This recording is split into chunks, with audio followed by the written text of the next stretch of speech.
আসসালামু আলাইকুম। আশা করি আপনারা সবাই ভালো আছেন। সরকারি কর্মকর্তা-কর্মচারীদের জন্য সুখবর আসতেছে। অলরেডি প্রধান উপদেষ্টার যে প্রেস সচিব তিনি বলেছেন, সরকারি কর্মচারীদের মর্গ ভাতার সিদ্ধান্ত একেবারেই যৌক্তিক এবং তিনি জোর গলায় বলেছেন যে আশেপাশের দেশের চেয়ে বাংলাদেশে সরকারি কর্মকর্তা-কর্মচারীরা খুবই কম বেতন পান এবং সরকার এ বিষয়ে খুবই আন্তরিক। যে যাই বলুক না কেন মূল্যস্ফীতি বাড়তেছে, জিনিসপত্রের দাম বেড়ে যাচ্ছে, বর্গ ভাতা দিলে এটা হবে সেটা হবে, বাট সরকার কিন্তু খুবই আন্তরিক। সরকার কিন্তু অলরেডি 7 সদস্যের উচ্চ পর্যায়ের কমিটি গঠন করে দিয়েছে এই মর্গ ভাতা দেওয়ার জন্য। মর্গ ভাতা কিভাবে দেওয়া যায় সে বিষয়ে কিন্তু বিস্তারিত আলাপ আলোচনা চলতেছে, মিটিং চলতেছে এবং 2টা মিটিং কিন্তু অলরেডি হয়ে গেছে। আহ, তৃতীয় মিটিং হয়তো খুব তাড়াতাড়ি এর ভিতরে হয়ে যাবে এবং খুব তাড়াতাড়ি কিন্তু মর্গ ভাতা দেওয়া হবে। এবং আজকে প্রধান উপদেষ্টার প্রেস সচিব শফিকুল আলম বলেছেন, সরকারি কর্মচারীদের মর্গ ভাতার বিষয়ে সিদ্ধান্ত খুবই যৌক্তিক একটি সিদ্ধান্ত এবং আহ, তিনি আরও বলেন, আশেপাশের দেশের চেয়ে বাংলাদেশের কর্মচারীরা খুবই কম বেতন পান এবং অমানবিক জীবনযাপন করেন এবং তাদের মর্গ ভাতা দেওয়া হচ্ছে, এটা খুবই যৌক্তিক। আরেকটু বুস্ট আপ করা গেলে অর্থনীতি ঘুরে দাঁড়াবে, এ বিষয়ে তিনি মন্তব্য করেছেন এবং তিনি মানে খুবই আশাবাদী যে সরকারি কর্মকর্তা কর্মচারীদের যে মর্গ ভাতা বিষয়ে তিনি সহ বর্তমান যে অন্তর্বর্তীকালীন সরকার আছে তারা কিন্তু খুবই আশাবাদী এবং যেভাবে তারা আলাপ আলোচনা করতেছে, যেভাবে দেশটাকে ঘুরিয়ে নিয়ে অর্থনীতি ঠিক করার চেষ্টা করতেছে, তাতে খুব তাড়াতাড়ি হয়তো একটি সমাধান আসবে এবং খুব তাড়াতাড়ি একটি সুখবর আসতে চলেছে যে সরকারি কর্মকর্তা কর্মচারীদের যে কাঙ্ক্ষিত মহার্ঘ ভাতা সেটা দেওয়ার জন্য। এবং জনপ্রশাসন মন্ত্রণালয়ের যে সংস্কার কমিটি গঠন করা হয়েছে সেই সংস্কার কমিটি কিন্তু বেশ কিছু সুপারিশ করবে। সেই সুপারিশের ভেতরে কিন্তু মহার্ঘ ভাতার বৃদ্ধি এবং বেতন বৃদ্ধি এবং সরকারি কর্মকর্তা কর্মচারীদের যে অবসরের বয়সসীমা এটাও বৃদ্ধি করা হওয়ার সম্ভাবনা আছে। যেহেতু আপনারা জানেন সরকারি যে এখন চাকুরির ক্ষেত্রে প্রবেশের বয়স কিন্তু এখন 32 করা হয়েছে, কিন্তু অবসরের বয়সসীমা এখনো পর্যন্ত বৃদ্ধি করা হয়নি এবং সেটা নিয়ে কিন্তু বেশ আলাপ আলোচনা চলতেছে। যেহেতু এদিকে প্রবেশের বয়স বৃদ্ধি করা হয়েছে, এক্ষেত্রে ধরেই নেওয়া হচ্ছে যে অবসরের বয়সসীমাও কিন্তু বৃদ্ধি করা হবে। তো এটাও কিন্তু এই সরকারের সময়ে কিন্তু আসতে পারে। আপনারা একটু ধৈর্য ধরুন, সরকারকে সাপোর্ট করুন এবং সরকার কিন্তু আপনাকে যথেষ্ট সাহায্য সহযোগিতা করার জন্য বসে আছে এবং আপনারা আপনাদের যে কাঙ্ক্ষিত যে কাজ সেটা আসলে করে যান। আম, এখানে সরকার কিন্তু আজকে যে প্রেস সচিব যে বক্তব্য দিয়েছে সেটা খুবই আশাব্যঞ্জক এবং খুবই ভালো একটি বক্তব্য।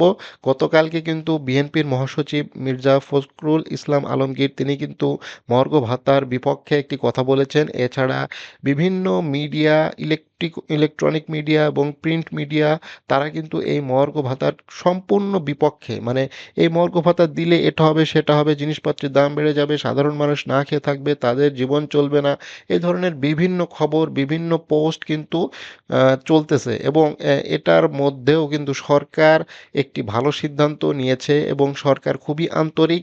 খুব তাড়াতাড়ি হয়তো সরকারি কর্মকর্তা কর্মচারীদের মর্গ ভাতার বিষয়ে ঘোষণা আসতে চলেছে এবং যেটা ধারণা করা হচ্ছে যে 25% মর্গ ভাতা দেওয়া হতে পারে, সর্বোচ্চ 25%। সেক্ষেত্রে 11 থেকে 20 গ্রেড যারা আছে তাদের সর্বোচ্চ 4,000 টাকা বেতন বাড়তে পারে এবং বিভিন্ন গ্রেডের বেতন 10% এবং 20% করা হয়েছে, যেটা হবে আর কি। তো এক্ষেত্রে খুবই একটি ভালো সিদ্ধান্ত এবং প্রধান উপদেষ্টার যে প্রেস সচিব আজকে আহ, কৃষি সাংবাদিক বিষয়ক প্রশিক্ষণ উদ্বোধনী অনুষ্ঠানে তিনি এই কথা বলেন এবং এখানে কিন্তু এই ধরনের বেশ কিছু প্রশ্ন তাকে করা হয়েছিল যে আসলে এই যে মর্গ ভাতা দেওয়া হচ্ছে এটার ফলে যে অর্থনীতিতে বিভিন্ন চাপ আসতেছে, সাধারণ মানুষের অনেক কষ্ট হচ্ছে, তিনি স্পষ্ট করে বলেছেন যে মর্গ ভাতা দেওয়াটা খুবই যৌক্তিক, অর্থনীতিকে একটু বুস্ট আপ করতে হবে এবং বর্তমানে কিন্তু বর্তমান থেকে না আসলে অতীতকাল থেকেই যে সরকারি কর্মচারী যারা আছে তারা আসলে অনেক কম টাকা বেতন পান এবং অন্যান্য দেশ থেকেও কিন্তু অনেক কম টাকা বেতন পান। আমাদের আশেপাশে ভারত, শ্রীলঙ্কা, পাকিস্তান সহ বিভিন্ন যে সার্কভুক্ত দেশগুলোই আছে সেটার কথাই আসলে ধরি। তো সেই সার্কভুক্ত দেশের ভিতরে কিন্তু বাংলাদেশের কর্মচারীরা কিন্তু যারা আছে সরকারি কর্মচারীরা তারা কিন্তু খুবই কম বেতন পান এবং এটা কিন্তু বহুদিন ধরে এই বৈষম্য চলে আসতেছে এবং এটা বৈষম্য সেই স্বাধীনতার পর থেকেই কিন্তু চলে আসতেছে। বিভিন্ন সরকার বিভিন্নভাবে বিভিন্ন কথা বলে আসলে দমায় রাখছে। আসলে দিব, দিব করে ভোটের সময় আসলে মূলত এই ধরনের কথাবার্তা হয়। ভোট যখন শেষ হয়ে যায় তখন কিন্তু আর এই মর্গ ভাতা বা বেতন বৃদ্ধি এই ধরনের কোনো কথাবার্তা আর কোনো আলোচনা হয় না। যেটার ফলে যেটা হয় ওই বিভিন্ন চাপে কিন্তু পদপিষ্ট হয়েই থাকে কিন্তু কর্মচারীরা। তারা কিন্তু দিনরাত পরিশ্রম করতেছে অর্থাৎ যে পারিশ্রমিক সেটা কিন্তু তারা পাচ্ছে না। তো বর্তমান সরকার যে সরকারি কর্মকর্তা কর্মচারীদের জন্য একটি মর্গ ভাতার বিষয়ে নীতিগত সিদ্ধান্ত নিয়েছে। খুব শিগগিরই হয়তো প্রজ্ঞাপন হয়ে যাবে এবং এটা ফেব্রুয়ারি মাসেই বেতনের সাথে আশা করি পাওয়া যাবে। অর্থাৎ এই মাসে কিছুটা মিটিং হবে। আরও বেশ কয়েকদিন বাকি আছে।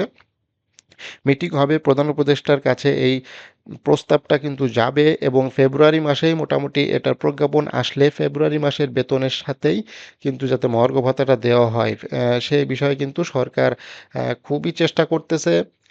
টাকার যোগান এখানে বেশ বড়সড় একটা টাকার খরচ হবে সেই যোগানটাও মোটামুটি করার একটা রাস্তা কিন্তু তৈরি করে ফেলেছে কিন্তু বর্তমান সরকার। প্রেস সচিবের এই কথাই খুবই আশা ব্যঞ্জক একটি কথা এবং তিনি যেটা বলতে চেয়েছেন যে যৌক্তিক একটি সিদ্ধান্ত সরকার নিয়েছে এটা অনেক আগেই নেওয়া উচিত ছিল। বিগত সরকারের সময় এই সিদ্ধান্ত নেওয়া উচিত ছিল কিন্তু এটা আসলে অনেক দিনের দাবি। বেশ দাবির পরিপ্রেক্ষিতে কিন্তু এই আম, পদক্ষেপ কিন্তু নেওয়া হচ্ছে। জনসংস্কার জনপ্রশাসন মন্ত্রণালয়ের যে সংস্কার কমিটি প্রধান আব্দুল মুহিত চৌধুরী তিনি কিন্তু বেশ কিছু প্রস্তাব দিয়েছেন সরকারি কর্মকর্তা কর্মচারীদের জন্য। তাদের বেশ সচিব পর্যায়ে ক্যাডারের সংখ্যা কমানো, আন্তঃ ক্যাডার যে দ্বন্দ্ব সে বিষয়ে বেশ কিছু সুপারিশ এসেছে এবং সর্বশেষ যেটা বেতন বৃদ্ধি, মর্গ ভাতা এবং অবসরের বয়সসীমা বৃদ্ধি এ বিষয়ে কিন্তু বেশ একটি ভালো পদক্ষেপ হয়তো আসবে। তো এই ধরনের কথা যিনি বলেছেন খুবই ভালো একটি কথা বলেছেন এবং অনেকেই এটার কথা শুনে আশাহত হবেন না এবং সবাই খুব খুশি হবেন কারণ খুব শিগগিরই হয়তো সুখবর আসতে চলেছে। মর্গ ভাতার প্রজ্ঞাপনটা খুব তাড়াতাড়ি হয়তো হবে। চলমান আছে কার্যক্রম, খুব তাড়াতাড়ি হয়তো মর্গ ভাতার একটি বড়সড় খবর আসতেছে। তো এই ধরনের ভিডিও দেখার জন্য online job news BD YouTube চ্যানেলটি সাবস্ক্রাইব করে রাখবেন। ভিডিওটি ভালো লাগলে অবশ্যই লাইক করবেন আর যারা ফেসবুক পেজ থেকে এই ভিডিওটি দেখতেছেন তারা অবশ্যই পেজটি লাইক এবং ফলো করে রাখবেন।